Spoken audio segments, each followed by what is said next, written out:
All right, it is 4 p.m. on January 6, 2026. I'm going to call the City of Iowa City Work Session to order. Happy New Year, everyone, and welcome back to City Hall. First item on the agenda is University of Iowa student government updates. I don't see them here at this moment, but should they come in later, we will come back to that item. We're going to go ahead with item number 2, clarification of agenda items.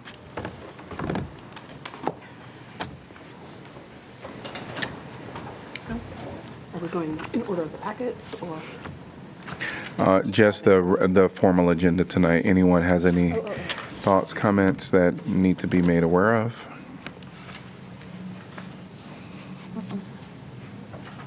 Hearing none, we'll move on to the item number 3, information packet discussions, December 11th.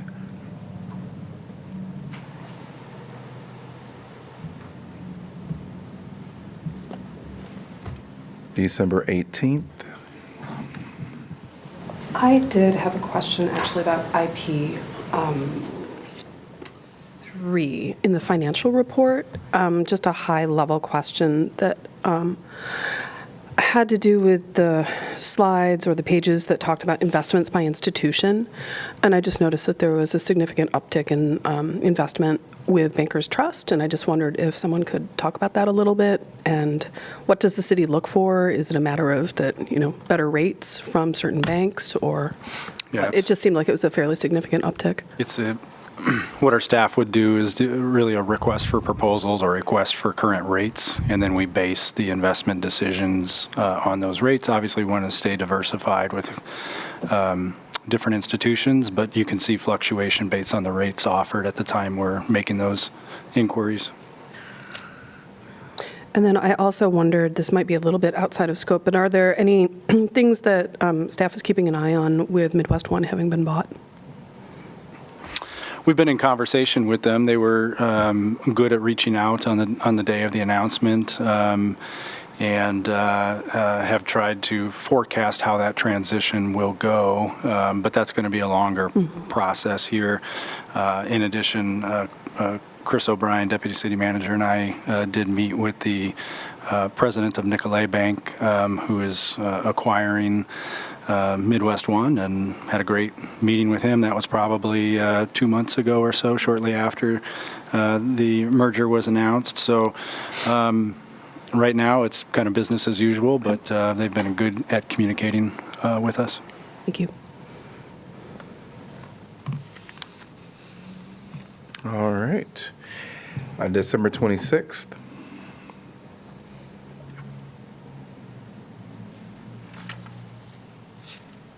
And December 31st. So we do have our IP number 6, the joint entities meeting, which is going to be January 12th, and just wanted to see if there are any items of interest. There's one agenda item so far, which is CORE. We're doing an update from the Johnson County Nonprofit Collective, and it'll be an overview on opportunities for fostering systems of cooperation. I thought that I had read in the paper that there was going to be an update on Trip Connect, because I know that at least the county staff right now is recommending it not be in the budget, that it may not continue. And I thought that I had read in the paper that there was going to be an update. Does anyone know whether that's on the agenda or has been talked about? I just contacted North Liberty just to see if she'd had any items, and that was the only one that she gave me was from Coreville. Okay. I mean, it would be worth asking in some venue. I don't know if we want to, Right. like for Johnson County, say, can you update us? I did have a different item, though. Go ahead. So I received a phone call yesterday from Mandy Remington about the field mediation technical assistance grant that the city and the county were awarded. So she's going to provide just a very brief update on that. I do believe there's a public event coming up yet this month relating to that. So there'll be information. Yeah, that's going to be January 27th, I believe, 6 o'clock at the library, and I'll provide that information to you later this week so that you have all that. I don't think it's been published yet by the communications teams at the city and county are going to publicize that. But just to kick off to that program, again, January 27th, I believe, is that date.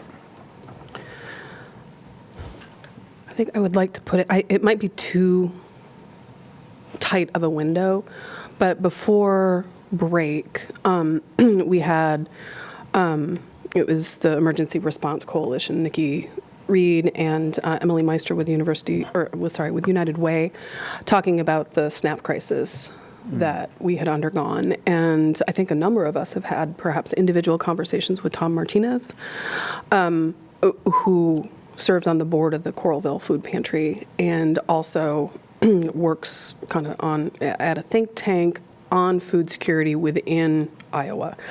I would be interested in having them come speak to joint entities about sort of a kind of a debrief, how did it go, but then looking forward, because I understand there's some real instability potentially within the state about what SNAP will look like. Like I say, I'm putting this maybe more like as a side note for the next joint entities, because I'm not sure that they were very willing to speak to it, but I think so much time has gone by that they haven't really been able properly to prepare.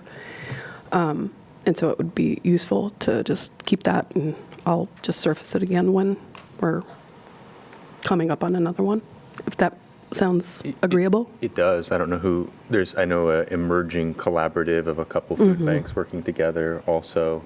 Yes. Yeah. And I know United Way has been engaged too with facilitating a lot of that. I don't know the right person to sort of deliver that, but I like the idea. And it might be that pull those folks in as well. Yeah, So but it's clearly a regional effort. So it sounded like not for this meeting is the suggestion, but just something to keep in mind. yes. And then the field mediation grant, I just wanted to make sure Remington, she's gonna. Yeah, the county will put it on the They'll agenda. put it on the Yeah, I agenda, just so want we to let don't- you all know. Yeah. Got it. Okay. Got it.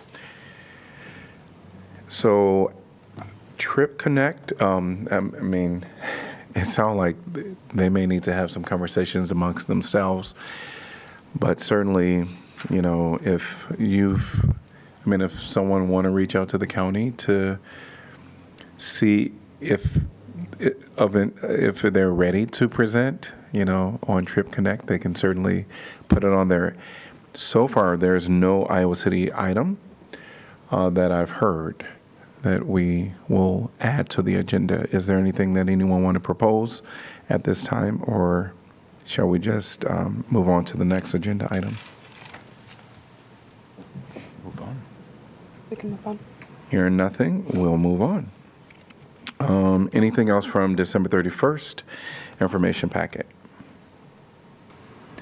Thanks to staff for putting together the strategic plan, sort of looking backwards what we've achieved. That's really helpful. I know setting goals is really important, but then following up is also critical. So thanks for doing that, and I will happily share that out with people who ask, what are you doing? And that is our next agenda item, number 4. So strategic plan status report. So I will turn it over to Kirk to lead us in this discussion. Welcome. Thanks, Mayor. Kirk Lehman, Assistant City Manager. What a topical transition. You're welcome. Appropriate. Yeah, so this is really an opportunity just to discuss, what's been happening over the past year, past fiscal year, and then also look forward to the future a little bit. For those who are interested, the strategic plan for 2025 is now available on our website.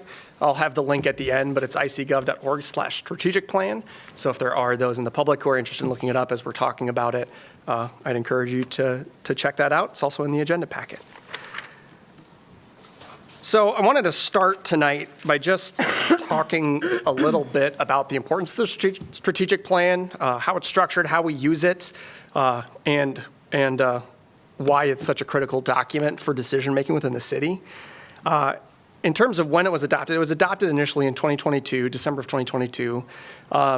And since that time, it has been updated in 2024, and it is a living document. So it's a document that as counselors see things that change over time, we encourage you to revisit it as needed. But it really summarizes the vision, strategies, and key action steps for the city to undertake from fiscal year 2023 when it was adopted, all the way through fiscal year 2028, which ends June 30th of 2028. So right now, this report marks somewhat the halfway point of the strategic plan, but as it comes to your budgeting process, you're already going to be looking out at FY27. So it's a document that really does feed into everything that the city makes as it relates to policy, as it relates to operational decisions, and budgets, very importantly. So the way that it's structured is it lays out a vision, which is essentially the desired future state for Iowa City. And then it lays out key strategies to help get to that state, and then action steps that can help implement that. The reason it's so important is because it provides that strategic focus as we're looking at all these elements within the city. And so it's a document that really does get referred to by city management on, if not a daily basis, probably a weekly basis, but a very regular basis where we're always looking at this, especially as we're coming up with some of those longer term documents that guide what we do. In terms of its structure, it's structured with 3 areas. It's got values, which is how the city does what it does. It's really integrated throughout all elements of the plan. Then there are impact areas that are the strategic areas of focus. That's where you find most of the action items within the document. And then there are also the resources that are needed to implement the plan. So that includes the facilities, technology, and equipment to do it, the people that actually carry out the activities, and then the finances that are required to implement it. So I will touch on each of these elements. I'll spend most of this presentation talking about those impact areas because that's where a lot of the rubber meets the road. But first I wanted to delve into those value vision statements because they are so important to what we do at the city. So there are 3 values that are embedded throughout the plan: climate action, racial justice, social equity, and human rights, and partnership and engagement. As you look at the strategic plan, within each action item, it references which ones might be relevant. In many cases, all of them are relevant, but this is really the way that we approach our work. It is includes the desired and included within the desired end states in every impact area, and it is a critical piece of the way that we look at what we do at the city on a day-to-day basis, as well as with that strategic long-term focus. So you'll see it throughout. I won't touch on them individually, but you'll notice as I get into some of these impact areas how it feeds into it directly. So most of this, like I said, I want to talk about it by impact area because that's where the rubber meets the road. What I do want to say is I could talk about the city for hours and hours and hours. What I want to do today is highlight some of those really key things that we accomplished over the past year, and especially celebrate those victories that we have had because we've made such good progress on many of the action steps included within the plan. So obviously there's great work being done every day by the employees of Iowa City, and we really want to take an opportunity to celebrate that with a focus on some of those strategic actions that council has identified. Another thing I want to say before I delve into it is that core services remain one of those primary things that we as the city do. We're providing services day in and day out, and while we don't highlight those all the time, they are a critical piece of what the city does. And the strategic plan really does reinforce the fact that we want to maintain those core services even as we do implement some of these strategic initiatives at the same time. So the first impact area then is housing and neighborhoods. First and foremost, I wanted to highlight just some of the innovative housing projects and the ways that we're trying to bolster our publicly owned housing stock. It is something that is ongoing. So even within this action plan, you'll notice things that have changed since it's been published. So Some examples of recent ways that we've been trying to bolster our public housing stock are acquisitions of townhomes in eastern Iowa City, acquisitions of townhomes in North Liberty. In eastern Iowa City, we've added another townhome since we put this together. But we're also looking at, beyond acquiring existing properties, looking at developing our own properties. So the city is currently in the process of trying to figure out the best way that we can approach the development of publicly owned housing. We're looking at how do we restructure our divisions, how do we bolster our support from our consultants, and we're actively working towards a development on North Summit Street for up to 36 city-owned affordable units that's currently underway. So we're fortunate in that is supported by our $3.75 million pro-housing grant that we were awarded, but that's going to be a continued effort that you'll see over the next couple years. We are also always exploring new partnerships in ways that we can approach housing. One example that I'll give is our partnership with Johnson County, where we are working with them to provide 15 units of housing for veterans. That would include supportive services. It would be provided by the VA. It would be supported by HUD veterans vouchers, and it really would be a first of its kind project in the state. So we see examples like this as innovative ways that we're trying to do it. In this case, it will be publicly owned as well, so a lot of the time those things aren't mutually exclusive, but we're generally excited about all the work that's being done, and we look forward to continue providing those opportunities. Also wanted to touch, as it relates to housing and neighborhood, on some of the works being done by our Parks Department. Obviously, it's a major component of the services that we provide, both in terms of open space that we provide, but also in terms of recreational services. So one of our goals is really to provide those sorts of services near where people live, within a walkable and bikeable distance. And we do that in two ways. One, we're constantly investing in our parks. So you'll see every year a few park projects that are being done. Example shown on the slide is College Green Park, where we replace the playground as they become out of date, or as we're trying to improve accessibility. Both those things are always on our mind. And we're also always looking at expanding where parks are provided based on where the city continues to grow. So we recently expanded Hickory Hill Park. We added a park on the west side, Adelaide Joy Rogers Park on Shannon Drive. And we're looking at the future locations where we believe development is imminent, such as Palisades Park, which we're planning or looking at 2027 for that being done, and then also on the far west side and the far east side, and we're always keeping our eyes open for opportunities there as well. So trying to provide those opportunities is another thing that is always a focus of city staff, and I think we've made a lot of progress towards that in 2025. Moving on to mobility, which is the second impact area. One of the key things that have been occurring over the past years is obviously our Fare Free Transit program that we developed. It was set to expire in 2025, but because of the great success that we've seen with increases in ridership, offsets for carbon emissions, and reduced fares paid, especially from residents that are reliant on that as an affordable method of transportation.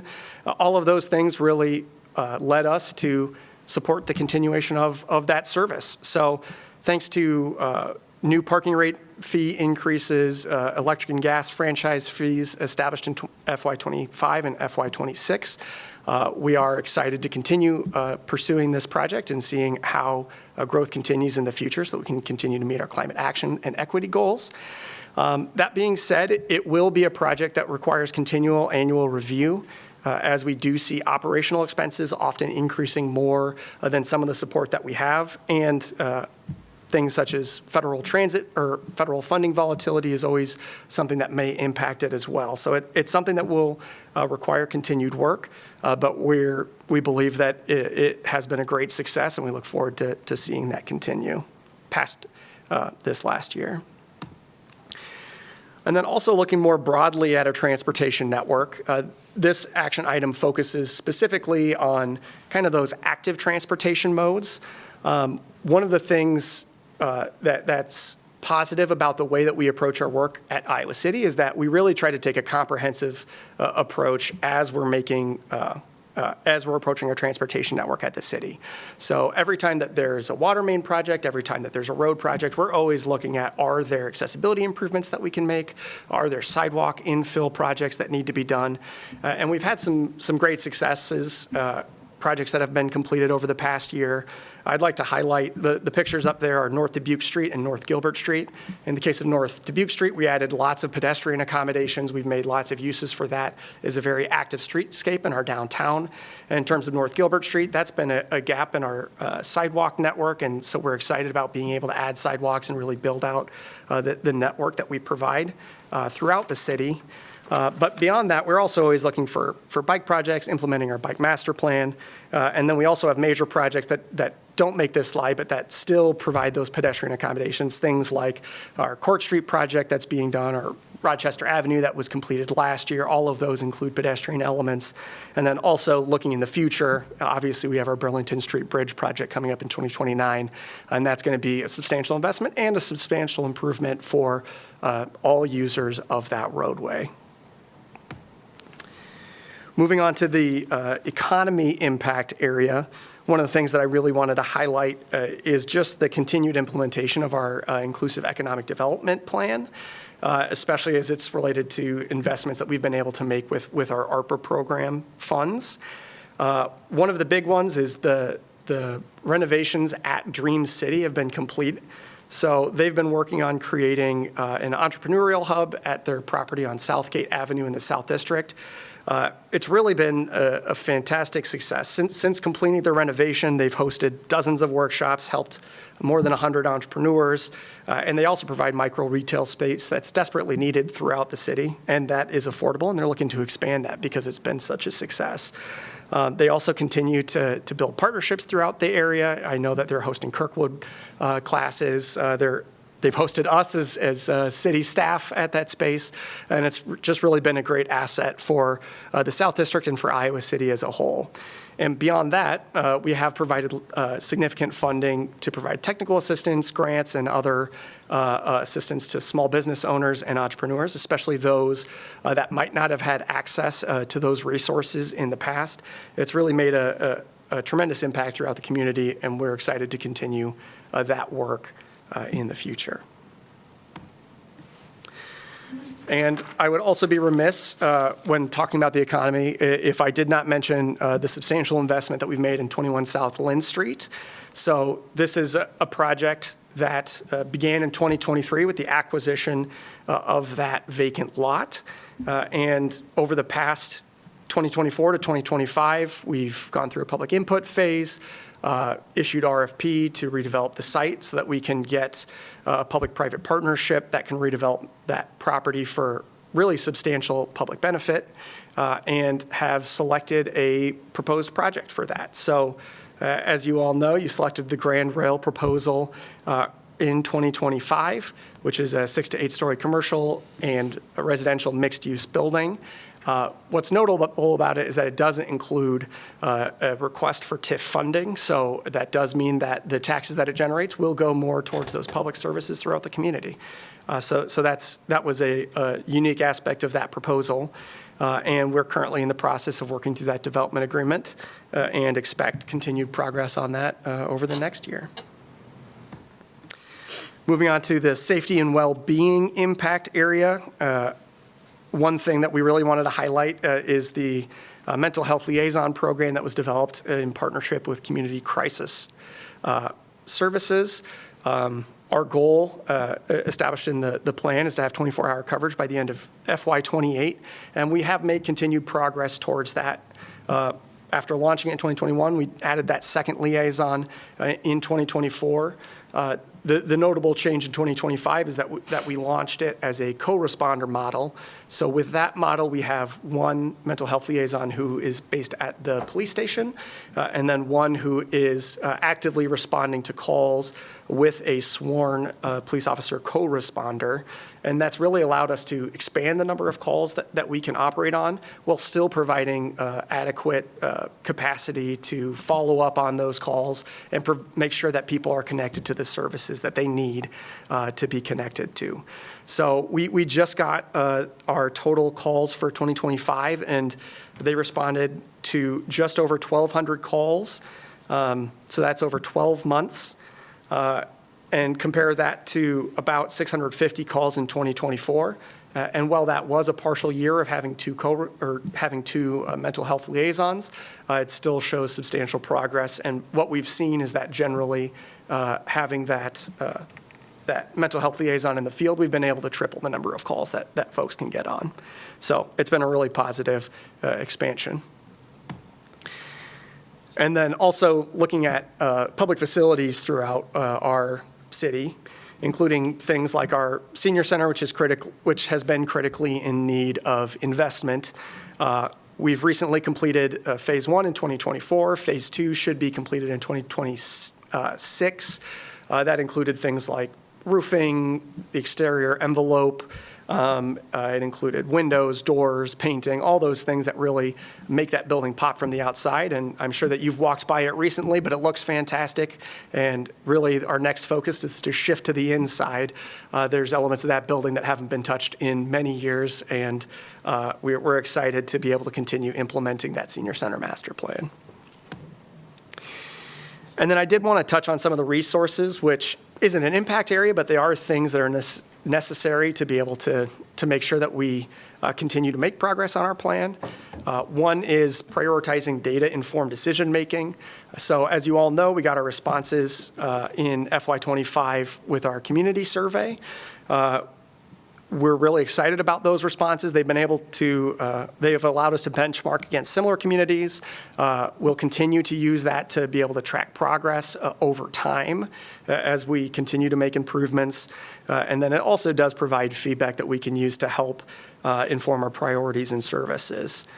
We've been trying to incorporate those metrics into council documents, and we've also been exploring our other metrics that we provide you in documents such as our budget, where we provide metrics every year that can help us make decisions and help make sure that you understand what's happening at the city and how things are moving forward. And then also alternative revenue sources. Of course, I have to mention the recent approval by our voters of the local option sales tax, the 1% local option sales tax, which is estimated to provide approximately $14 million in annual revenue for Iowa City next year.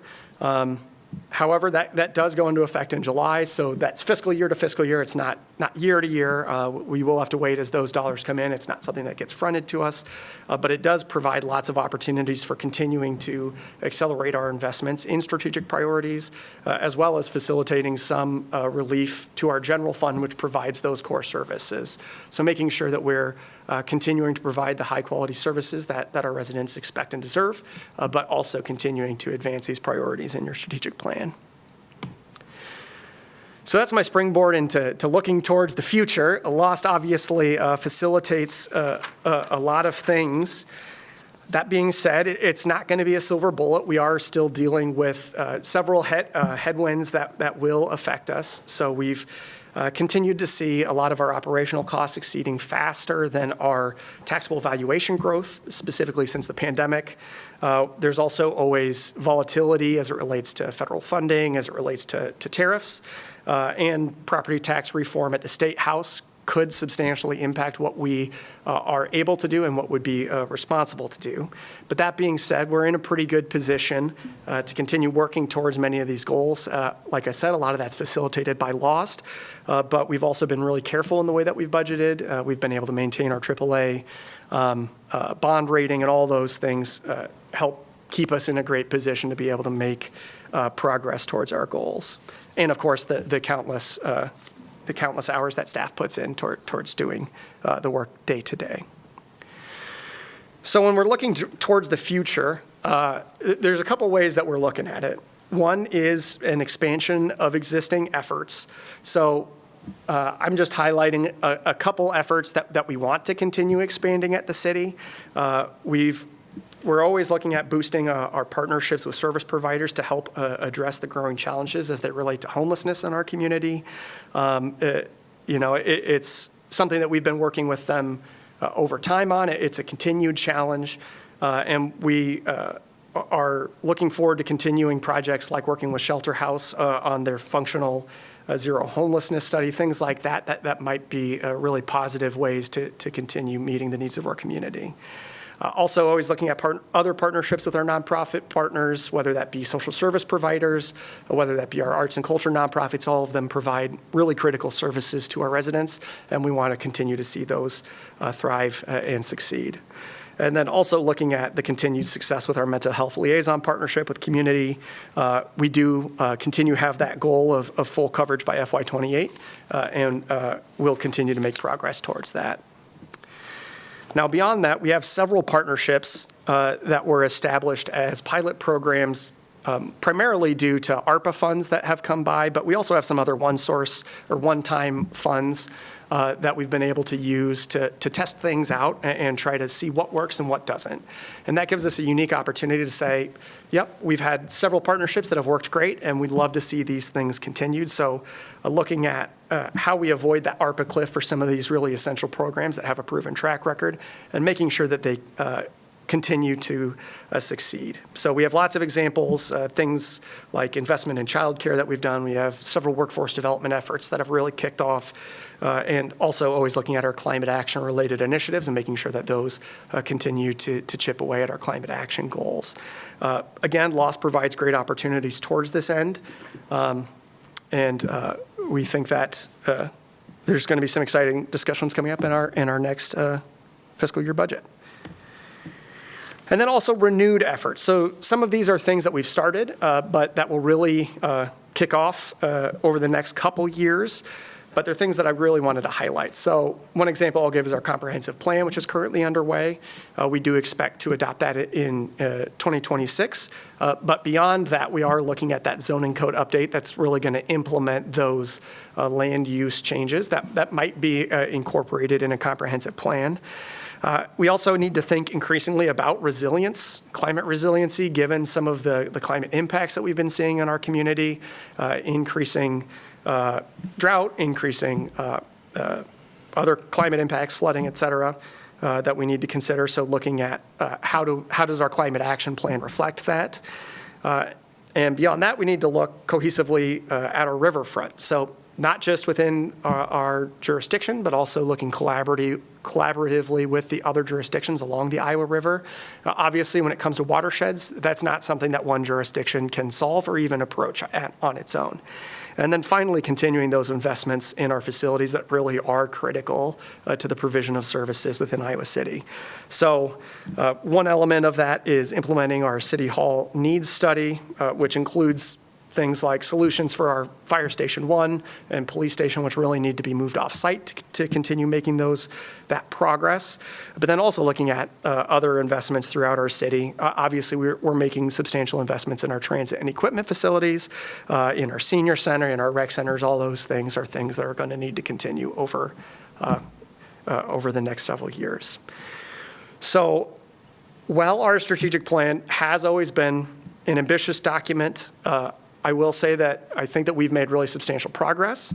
I think we're pleased with our progress over this past year. We believe that we're going to be able to continue to make progress towards implementation. And I don't really have a conclusion slide, but I'm happy to answer any questions you have, or if you have any thoughts that you wanted to share. I think that this is a great opportunity to do so. But pleased with progress, and we hope you are too.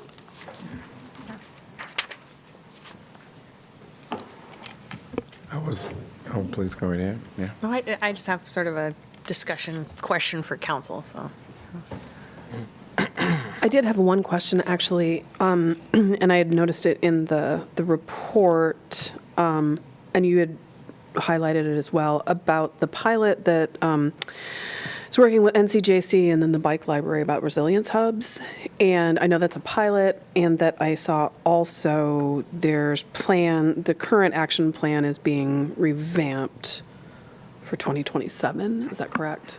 I mean, maybe that's under the climate action piece of it. Oh, the climate action plan, the Climate Action Commission is looking at Revamping their. Not revamping, I would say prioritizing. Okay. What are the actions that they think is going to be most effective towards implementing the climate action goals of Iowa City. The resilience hub aspect of it is something where they've gone through their planning process. They've started making investments towards implementation of their own plans, and I believe that they continue to make steps towards that, and we will continue to support the efforts as they continue down that path. And on balance, are the two locations for the pilot finding success? Are they feeling good about what the pilot has been sort of manifesting for them and the progress that the hubs themselves have been making so that it looks like it can build upon itself? So my understanding is Wait and that they'll be able to continue building upon their success. I know that they've hosted numerous workshops. They've definitely made improvements that will help in times of need, that can help make them a critical community resource when there are disasters, for example, and they have been involved in our climate action planning, and I think that I don't see that going away is what I would say. Thank you. Yeah, just to add real quick to that, I think both locations have been a big success, and we're still working with the bike library and neighborhood centers, but they've both been able to leverage the dollars that we've provided to do even more. Now, you look at what the bike library's done with their capital campaign, and our money kind of dovetailed into that, and I think brought a lot of credibility and excitement to that project. So they're doing amazing things, and of course, seeing neighborhood centers expand to a third neighborhood is really, really positive. So that resilience hub model really is something that we want to replicate. I think there's some interest in the community from nonprofits to join and see how they can not only become a resilience hub, but maybe incentivize some of that work as well. And then regarding the question on the climate plan, Kirk's correct. Right now, the commission is focused on prioritizing those remaining objectives in the plan. But your strategic plan does call for a reimagining of that climate action plan, and that'll be part of the budget proposal that you're reviewing in the next couple of months. We're going to propose some resources, financial resources to send us on that journey, and we'll probably need a little bit of discussion with you to really frame up exactly what you want to see in that plan. So think of that climate plan redo as something that those discussions start in 2026, and maybe we get kicked off in 2027 once we have that firm direction. Thanks. That's a good segue to the question that I had for council. So with the climate action plan, the commission is prioritizing the remaining action items. I was going to ask the council are we interested in doing an exercise like that? If we're not going to do the full kind of strategic plan review, I just would ask us to consider taking the items that remain in the plan that aren't done yet and maybe just prioritizing them as a group. I like that. Mm-hmm. It won't take a day. Well, so I mean, I do remember when we were working with ECOG in the initial plan development, which I think that process didn't have everyone because that was earlier than the 22. Yeah, yeah. So one of the things that we did was with like the initial ideas that the council generated were plotted on like impact and effort on like quadrants. I found that really, really helpful when we were able to then like map that and say, and I think staff took those sort of the priorities, but I don't think it's reflected in the plan necessarily. And we haven't revisited that exercise of the prioritization or even the idea of getting us thinking about of those things that are left, how would we address sort of the impact versus effort analysis? Effort. I remember that was the other piece that was really helpful was sort of like, okay, well, this is a big lift for staff, or this is actually something that is on you all as council with political capital. And so I agree that was really useful. And especially since we're at a halfway point, I mean, that can only be helpful, I would think, to staff to sort of say, at one point we thought this, but you can drop that one down or what have you. So I think it's a great idea. So are you thinking this? Oh, I'm sorry. Go ahead, Mr. Mayor. So one, I wanted to say I hope we can take a step back and actually see some of the work that's been done.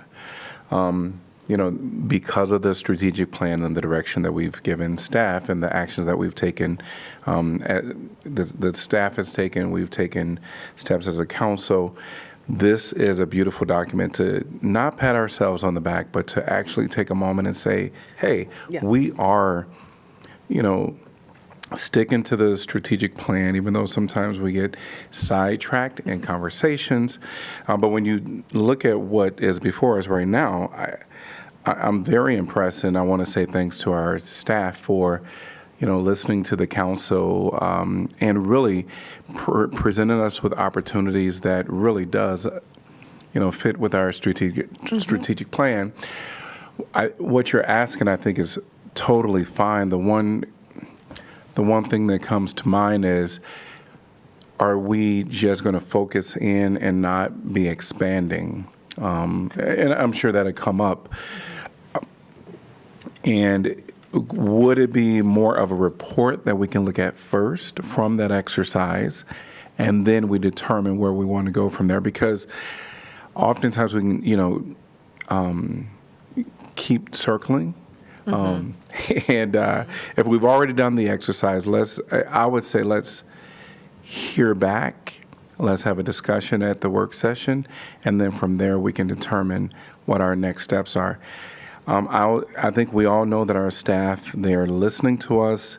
When they do presentations before us, they're bringing in the strategic plan. Our commissioners and our boards, they're also, front of mind, thinking about, the strategic plan. And so that's what I would suggest that we do first, is to get that report back, and then we can have a discussion and determine where we go from there. I think that when was the last, I'm not entirely sure what it's called, the last edit to the strategic plan?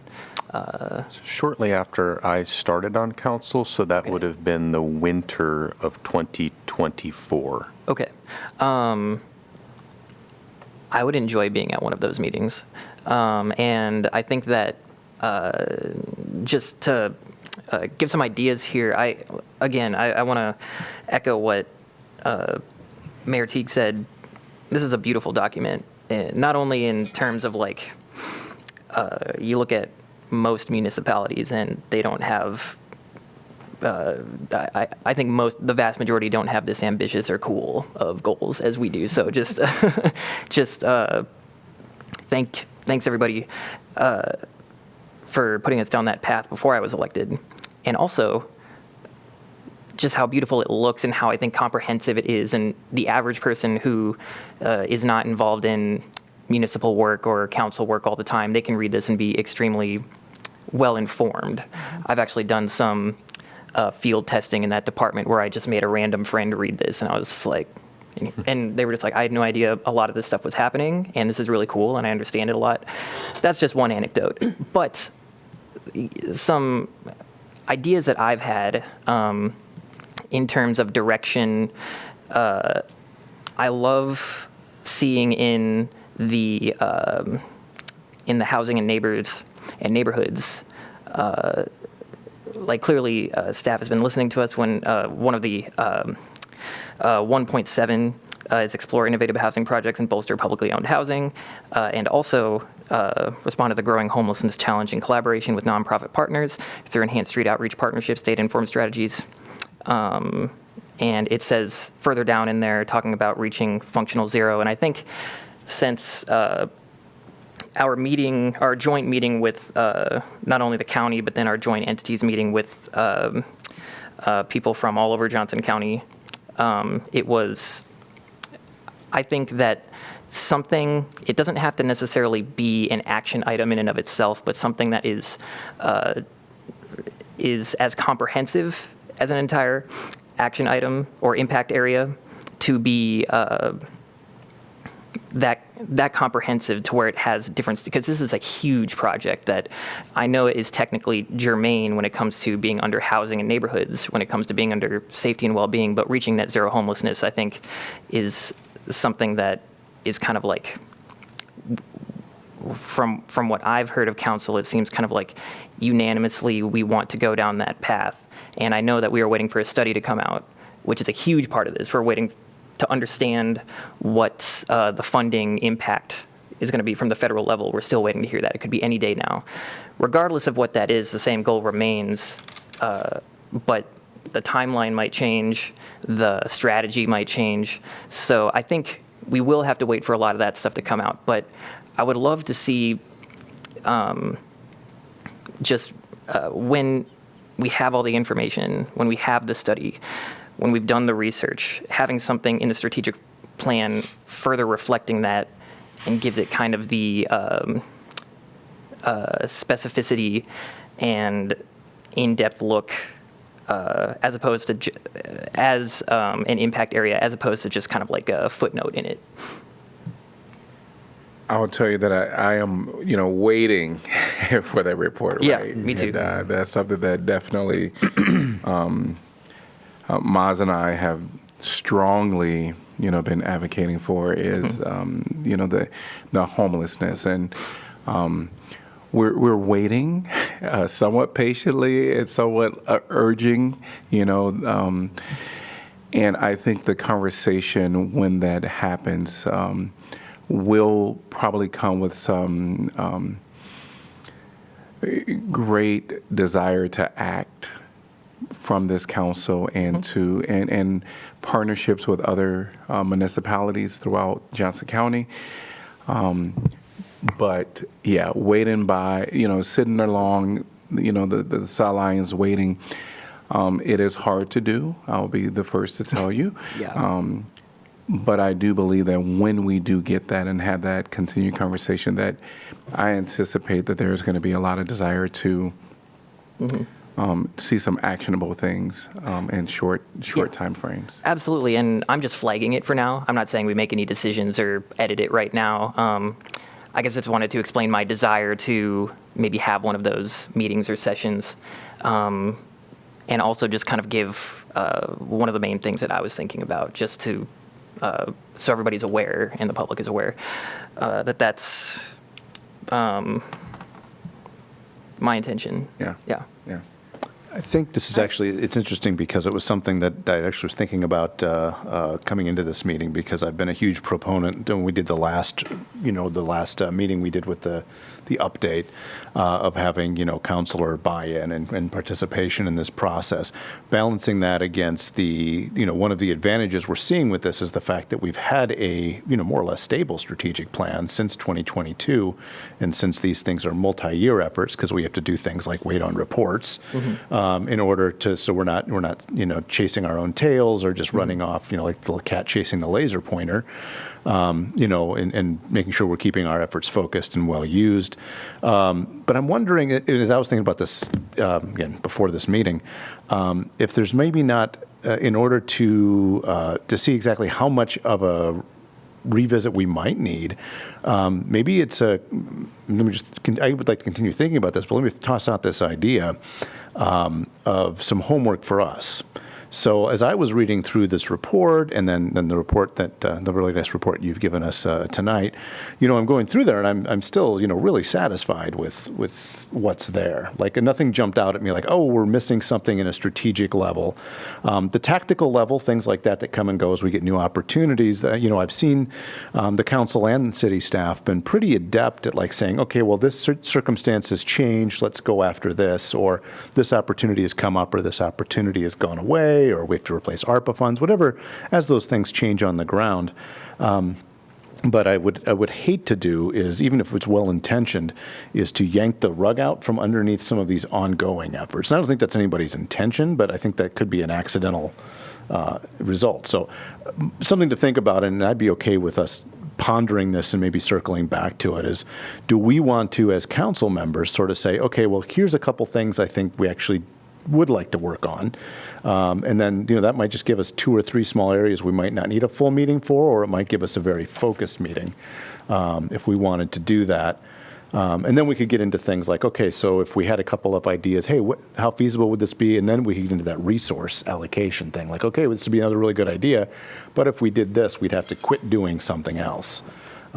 And so that's, I reminded like when we were talking about power lines and power distribution here about 3-4 years ago, and we had our climate action people look at that. And one of the, Sarah Gardner and others were really good about explaining, okay, so we could do this, but we'd have to, we don't know if it's going to work. And if we were to do this thing and duplicate the efforts that other cities like Des Moines were doing, we'd have to quit doing like our Climate Fest because we would be taking resources away. And so then, but that was a good way to like, okay, so maybe we need to, so we get to that level of evaluation, but maybe even before we get to that, it's like, is there really anything here that we really feel needs addressing before we like, I guess in tail dog, which is wagging whom.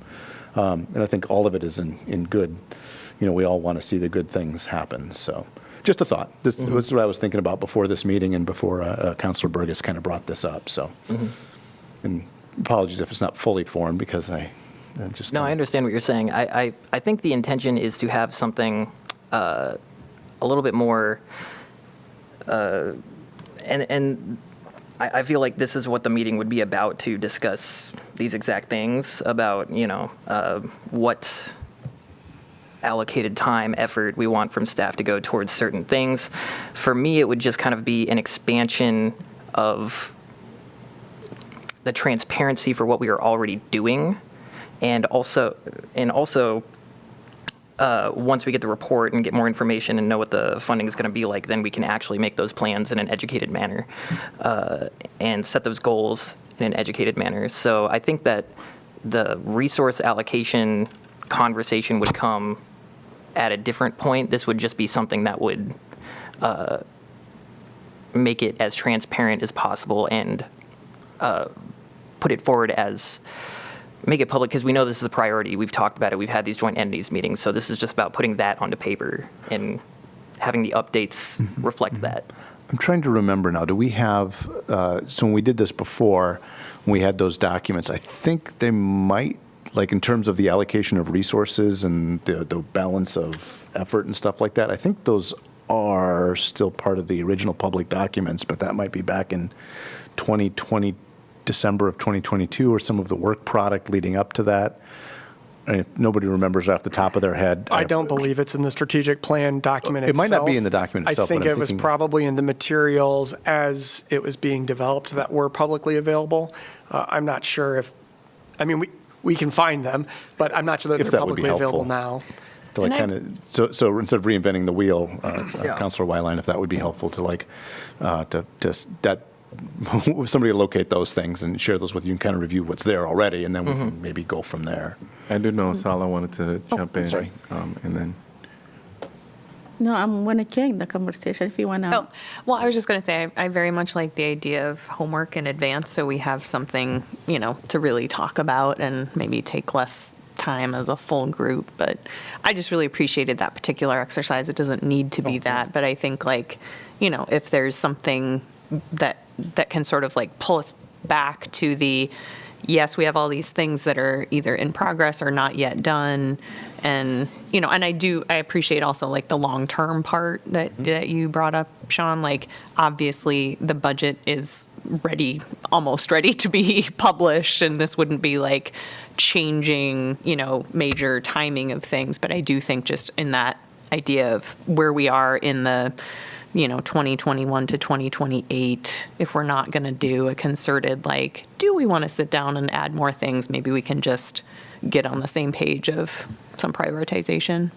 And just as one last comment, and I know you have been so patient. No, that's fine.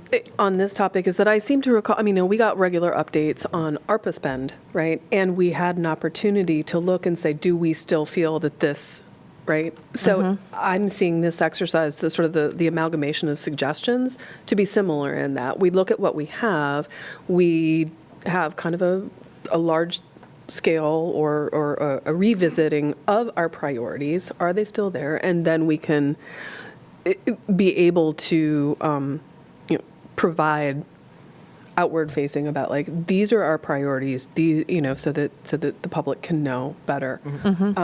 So it seems to me, in some ways, I've been listening, and I think we're all circling around the same topic, and just there's different ways to go about it. But I think ultimately we're talking about, what do we have?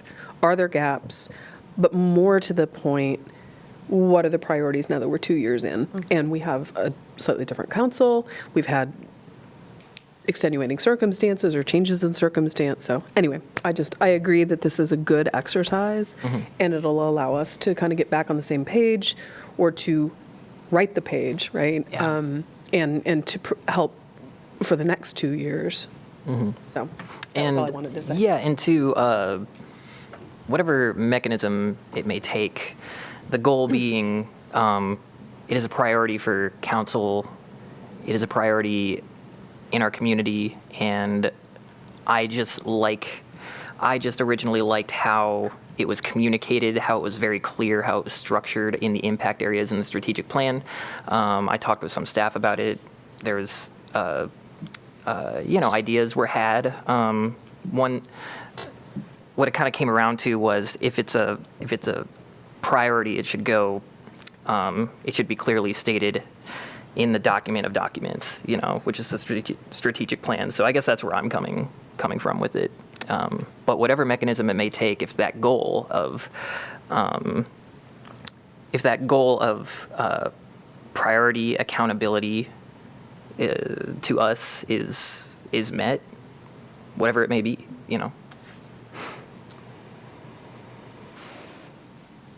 I wanted to talk, but you're next. Something different? or Different the same? topic, different Okay, topics, different yeah. topic. Thank you. All right, thank you.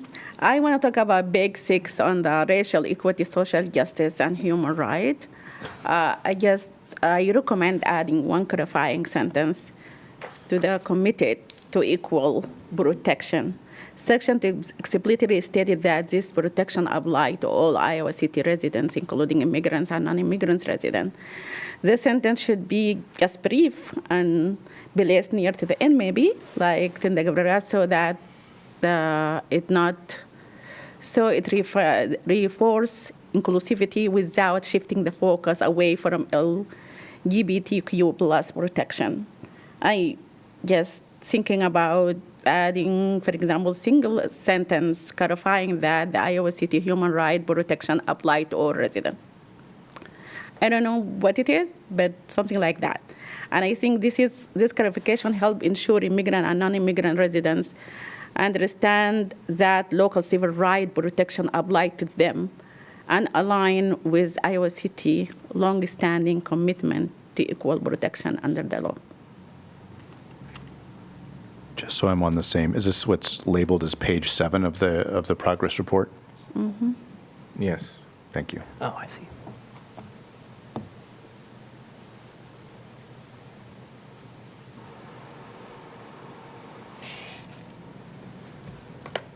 And just for clarification, will you maybe state the changes that you're suggesting once again? Thinking just a single sentence applying to, say that Iowa City human right protection apply to all residents, including immigrants and non-immigrants residents, regardless of status. No other change needed. That's only that. And I want to make sure that I'm looking at, is it right after, is it associated with this sentence? Yeah, toward the end of the sentence, yeah. Toward the end of the sentence. Oh, you're The talking, end of the paragraph, not the sentence, sorry. Oh, where it wouldn't change anything up No, here. no, it's not. It would just be adding. Yeah, it just say like something on the end of the paragraph saying that, Iowa City's human right protection apply to all residents, including immigrants and non-immigrants residents, regardless of status. I think the human right apply to everyone. And sentence like this, without shifting anything on the top, just at the end. Got it. Okay. Yeah. Okay. I personally don't see any concern. Certainly, we can see what folks are thinking. I'm seeing some nodding of heads. So, yeah, I will want that change to be added. So if council is agreeable, since you don't formally adopt this update document, I think we'd like to work with Mayor Counselor Saleh and just edit this ourselves, and then we'll check it with you to make sure it's meeting your intent, and then it'll be updated on the website going forward. But again, you don't formally adopt these update documents. Does that sound good? Yeah. Okay. Yep. Thank you. Sounds great. Thank you. Thank you for bringing it up. I wanted to transition to, if I understood the the initial comment about climate action was we should take a second on that item to look at our climate action plan, sort of review what we've achieved, what's left, and find that intersection. Is that what we talked about doing for in the climate action element? You're very- Are you looking at me? Yeah. I think I was trying to use the segue. So Jeff was saying, or Kirk said, that the Climate Action Commission is looking at the existing Accelerated Climate Action Plan, what's left, and going through a prioritization exercise. So I was saying, like, they're doing that with that plan. Got it. I would like us to do that with the strategic Okay, plan. not specifically us engaging in the climate. No, Okay, right. and I was, No, that's where sorry. I was wanted to get clarification on that Thank one you for first. asking. Yep. But then also talk about the mobility items specifically. It's top of mind. People want to talk about pedestrian safety and bike safety. It's something I think we're all committed to. And I love the report because it shows all of the really good work that's being done. And I think that there's this plan that's right, and there's the work that's getting done, and then there's sometimes maybe how does the community get engaged in making the decisions, and how do we get engaged in making the decisions on that I don't know. We've tried different things. We had the citizen-initiated plans in the past. That's currently being studied. The citizen-initiated traffic calming plan. And I'm curious, in the context of this strategic plan showing all of the work we're doing and us maybe reviewing it, is thinking about mobility and engagement together, if that makes any sense. Because that's, with parks, we make huge progress, and we have a Parks Commission that is responsible for prioritizing where the efforts are aimed in parks. At least they have a say in that. And when it comes to mobility, that's top of mind for me right now is that specific item. Is we're doing all this really good work, and the staff is just moving forward, and where's the middle? Yeah. Like our formal session today, it was a joke about more commissions, but you're not joking. Yeah, I'm not suggesting another commission. I'm talking about, like, what do we do when we have the strategic plan that is working, but you want to add on to it, and like, So, and yeah. yeah, I do think that this council has kind of somewhat made it, the intention is to work within the existing plan through 2028. And making, because there are huge topics, right? There aren't a lot of specific, projects identified. I'm looking through this, and I'm saying a lot of these things are not. It didn't come from this dais where we said we want this particular item. Right. We use big global terminology, and our staff took that information and brought it back to us. We are going to be going through this budget season. We're going to be going through the CIP, and they listen to us when we're in deliberation all year long. And they hear us when, an individual counselor, maybe it isn't, everyone, but they listen to us, and they still bring things back. So while I know our intention is really good to say, hey, we should be great stewards of what we are responsible for, which is this strategic plan. I think Councilor Burgess, saying, let us, have a conversation of some type, a little more, at stepping back, looking at this, and seeing if there's anything that we want to elevate, because I still believe that that is our job, that is our role. And I heard, from Councilor Hermson, and kind of his take on this as well, where we can do our homework and then we can bring something back. while I think we can continue this conversation quite a while, what I might suggest is, one, we're going to be going through a budget season. We're going to be hearing a lot of things that are specific things that this, staff will present as related to our strategic plan. And I'm always impressed that they're thinking about things that, really does kind of bring to life our efforts. And yes, there will always be a project or something that we want to expound upon that's going to come up at random times throughout throughout our course. And I think we'll still make space for that, provided that someone presented and there's, 3 or more that want to have those discussions. But I think if we, unless there's more comments about, the document itself, what I would suggest is that we do get that report back from ECOG, and then we do homework along the way. We're going to be doing homework through the CIP, and honestly, I really believe that it'd be embedded through our budget season, but we can certainly put an item on the work session should that be the desire. It will be an item on the work session because it'll be in the information packet, and someone can bring it up. So if the council agrees, are we comfortable with getting that ECOG report back in an information packet? Or do we want that as an agenda item on the work session? We will have ample opportunity to, especially this season, we're probably going to have to be looking at some priorities and making some hard decisions based on the presentation that the staff will be presenting to us.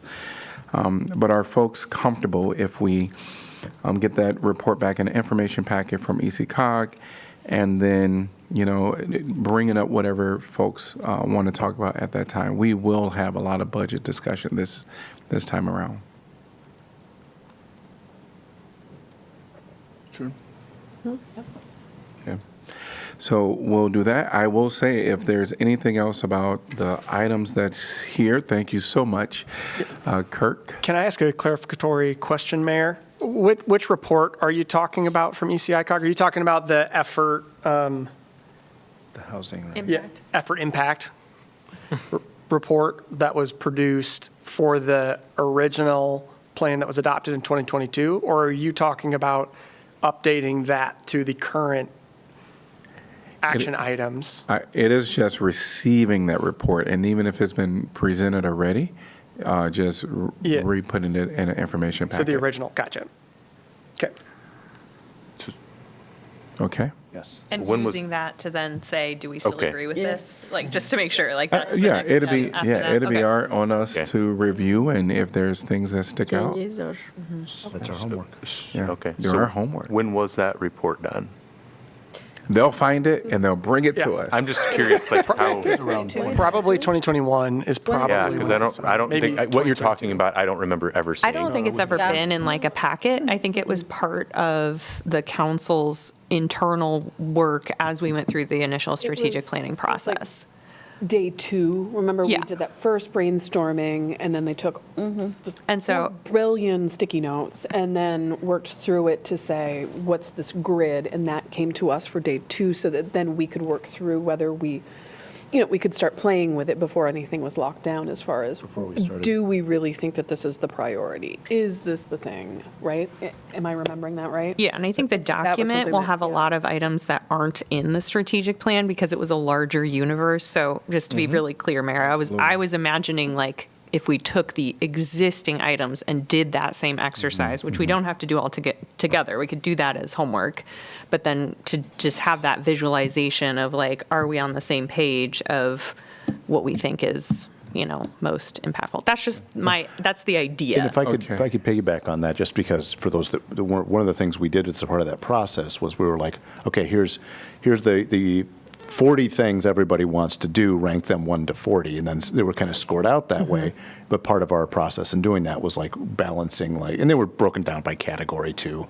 But that was a way for us to like, okay, well, you can probably realistically, you can't do all 40 things or whatever the number was. What do we really want to focus, and which things do we want to leave on there? And so, I mean, there's a lot of stuff that we did a lot of that again out of session scoring, and it actually was surprising how much that actually added clarity. Yeah. Absolutely. Clarity. There was a lot more alignment, I think, than I had expected, and Yeah. that was a really helpful group Right. reinforcement. I mean, So one clarification, because I think I heard, certainly we started with this big board of all the things, but what we're asking for is when it was dwindled down. Is that correct?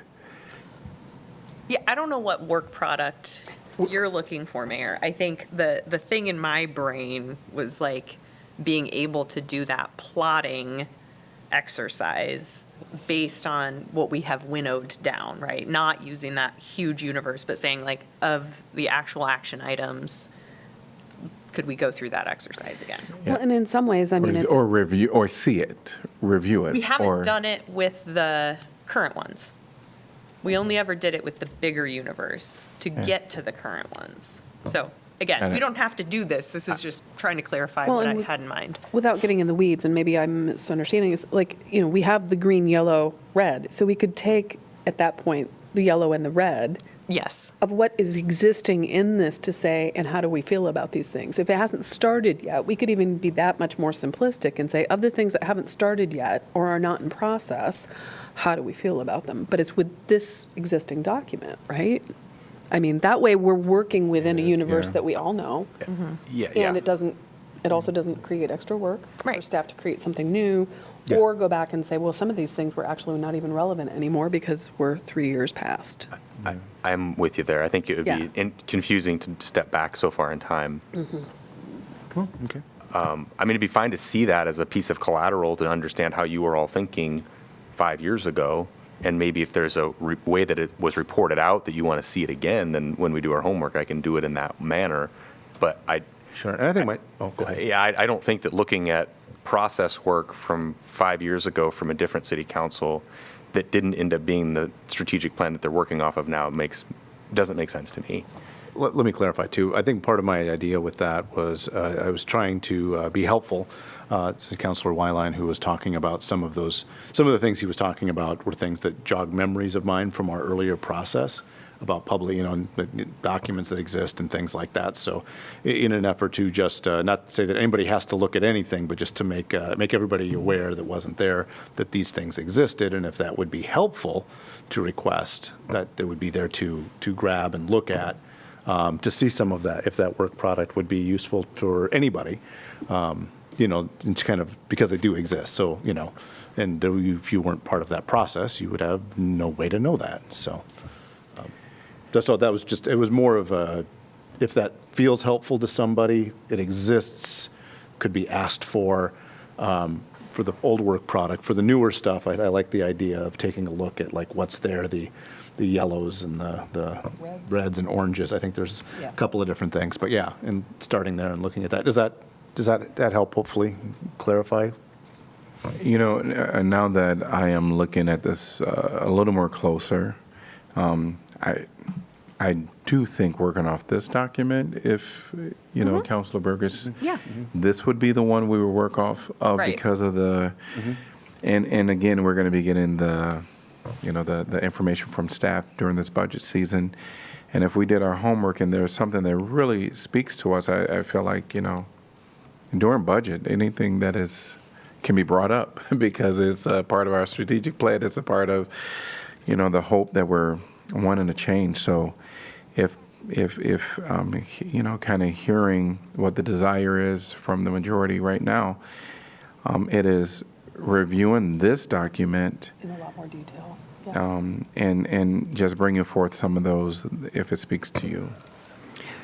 So the homework that we would do would be to review and prioritize the things that are yellow, orange, and red, and where that ranks for us, come to a work session and talk about those things and give that feedback to staff. I'd even back up one more step and just take a look through there and see if there are things that you feel like need that sort of revisit. Yeah. Like, I mean, I'm not sure that, I mean, and this is just me, one of 7, I'm not sure that I feel like I'm at a place where I would need that, but if others do, but before we even go through the process of having a more formal ranking, it'd be more like just going through and seeing, okay, just carefully looking through and say, okay, there's a few things here I need to change, or no, this is fine. And then we're not spinning and, we're not using anybody's resources unwisely.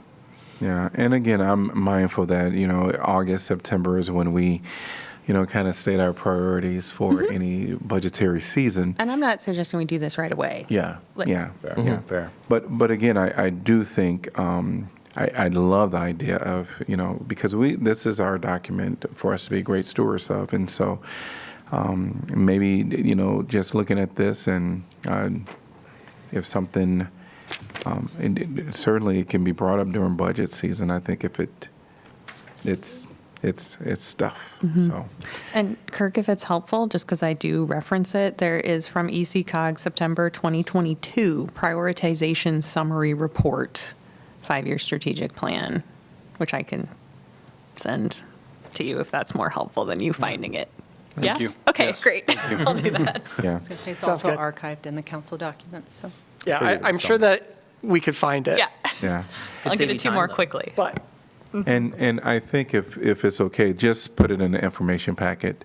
I would say if it's not in the on the 20th information packet, then the first one in February, just so that it's there for council to see. I like it. Anything else from council and anything from you as well? All right, well, thanks for this presentation and thanks to staff for all the hard work. Thank you. Yeah, thank you. Excellent. We'll move on to item number 5, which is council updates on assigned boards, commissions, and committees. We just went through that process this morning. I'll just say that Better Together did meet in December, and while there are the different pillars, one of the big focuses was on the river. So they are really taking that up in hand and working with regional partners to make sure that kind of the health of the river in terms of recreation, accessibility, and then also for conservation. Those 3 things are key to the work that's going on in terms of the river. There's multiple pillars, but that was the one that really stood out most, and I think is probably at the moment of most interest to council since we've been talking about that recently. So. Muy bien. Probably most commission or boards and commissions were on holiday recess. If nothing more, we are adjourned until 6 p.m. For our formal meeting.